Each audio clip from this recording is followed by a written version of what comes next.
A while back, we wrote a wonderful book called Money and the Law of Attraction. Many people were eager to know how to put money into the equation. And from that, Jerry chose 60 predominant statements, our favorites and his. And we think that this 60-card deck of affirmation cards represents the best vibrational latitude that anyone could achieve for the allowing of well-being on all fronts, not just financial, to flow into your experience. But we also know that when you're standing fixated on the problem of not enough money, that these cards are as much a curse as a blessing. Because when you affirm what you want, when you're feeling strong absence of it, you just get defensive, don't you? I can earn money by doing what I love to do. Right. The story I tell is the basis of my life. That's not good news. My every story is attracting its vibrational match. Oh, kill me now. I can see my world through the eyes of Source. My source must be blind. My attention to unwanted attracts more unwanted. Damn. When you are standing in a place of not feeling good, not having what you want, not seeing the evidence of the prosperity that you want, and from that place of real fear or deep frustration or even anger, you make an effort to get it right. Your effort backfires because you're efforting against resistance. In other words, law of attraction doesn't effort against resistance. Law of attraction waits until you're a cooperative component and then just draws you with the other cooperative components, you see. So, why would we so unwisely create such beautiful affirmations if they are so unuseful to those who need them most? Because need and desire are different frequencies. Because problems and solutions are different frequencies. Because we know that sometimes you'll be in the vibration of solution. Sometimes you'll be in the vortex. Sometimes you'll be tuned in, turned on, tapped into who you really are. Sometimes you will have just made love with your lover and you will be so high on life. Sometimes you will have just seen a rainbow or a sunset. Sometimes you will have been petting your cat or listening to music. Sometimes you will have just come out of meditation. You will be feeling absolutely no resistance whatsoever. And when under those conditions from inside the vortex, you read or affirm, my life is as good as I allow it to be, sweet music to my ears. I'll read the other side of that card. I'm always receiving the essence of what I am giving.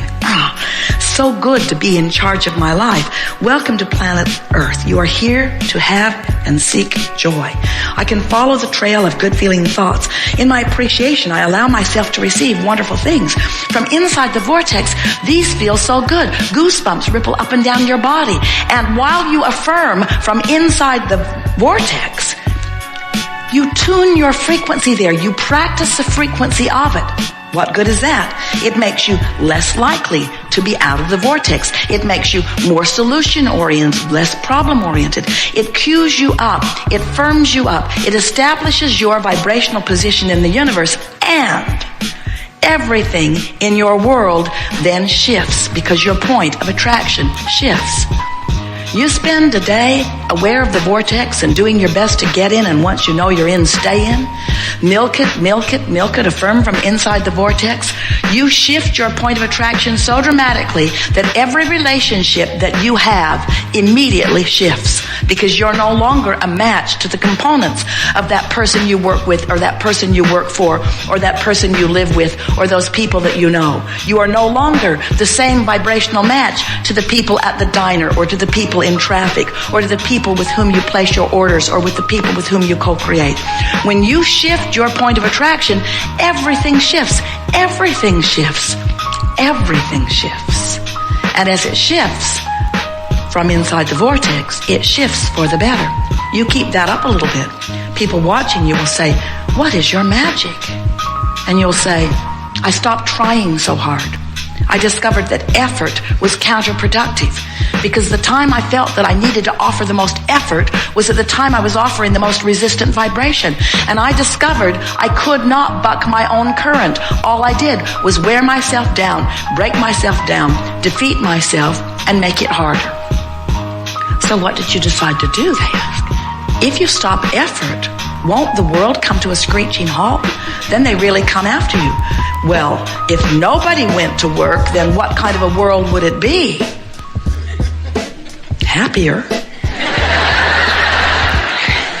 But that's not what we're suggesting. We're not saying don't go to work. We're saying don't go unless you're in the vortex. We're not saying don't have a meaningful conversation. We're saying don't have it unless you're sure you're in the vortex. We're not saying don't offer action. We are saying let action be inspired from inside the vortex, and the action not only will be profoundly more productive. Oh, the leverage from inside the vortex is almost uncalculatable.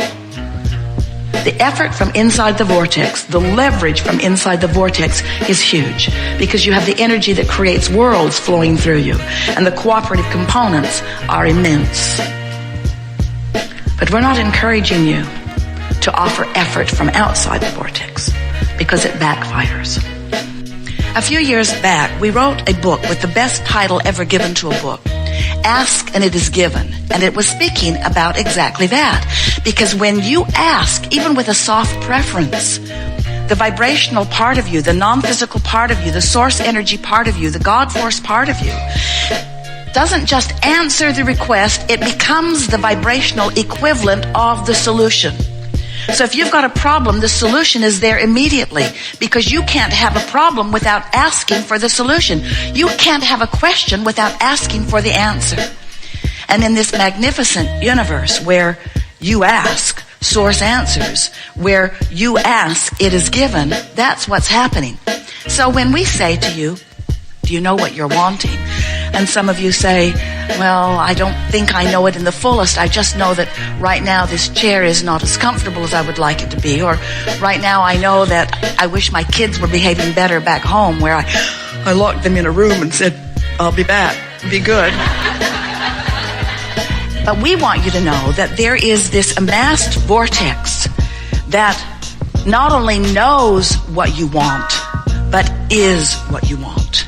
It's the vibrational version of all that you have been requesting that has already been amassed, and all cooperative components have already been drawn to it. Do you know that for everything you want, cooperative components are immediately available?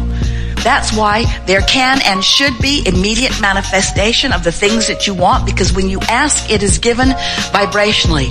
But there is this lag that happens with so many of you. We've been giving the buffer of time the credit for it. In other words, we've been saying to you for a long time that when you want something, there is usually a buffer of time between your identification that you want it and the showing up of it, the manifesting of it, the actualization of it in your life experience. But we want you to know that the only reason that there is that lag is because when you launch your preference, when you amend your desire again and again and again, as you do all day, every day, you are usually not up to speed. You're not a cooperative component to what you're asking for. And the reason that you are not, sometimes, often, usually, a vibrational match to what you're asking for is because you are so what is oriented. You're so deciphering the present manifestation. So when your present reality shows you something that you want, most of you are still so actively involved in explaining what's wrong with the present reality that you prevent yourself from being a cooperative component to what you are looking for. You know, a question has a vibration, and an answer has a vibration. But the vibrational difference between the question and the answer is a big vibrational difference. A problem has a vibration. A solution has a vibration. But there's a vibrational variance between the problem and the solution that keeps you from being a cooperative component to the solution. So it's really interesting thing to see that when you ask for something, immediately the source within you, we call that your inner being, the whole of you, becomes an immediate vibrational match to what you're asking for. And law of attraction gathers the cooperative components to it, so there is an immediate attraction of everything that you are asking for. But if you're still beating the drum of what is, I don't have enough money, I don't know what I'm going to do, I've never had enough money, I don't know hardly anybody who has enough money. As you beat the drum of what is, you hold yourself vibrationally apart from what you are really wanting. Now, the best news in all of that is every time you do that, you can feel your vibrational discord. We have enjoyed this interaction more than words can convey.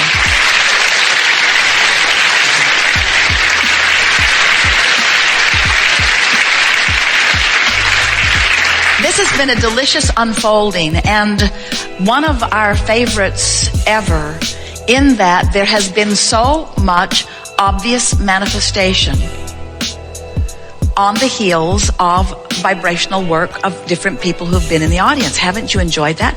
And don't you love knowing that manifestation is so close on the heels that you could call it instant manifestation? And don't you want to begin observing the manifestations, wanted and unwanted, as you reflect back the vibrational stance that you had going? Don't you think that this understanding is going to put you in the driver's seat of everything that's going to be coming to you from now on? And aren't you eager to offer a vibration, a thought deliberately, and then watch the manifestation that follows? Aren't you eager to let the universe show you how you're doing? And aren't you willing to embrace it, whether it's wanted or unwanted, as you then explore the details of how it felt while you were generating the vibration of it, and how it felt as the manifestation came to show you what you generated? Don't you love knowing that you get to create how you feel, because you get to create the thoughts you think, and that the manifestation will then reflect it back to you in real time?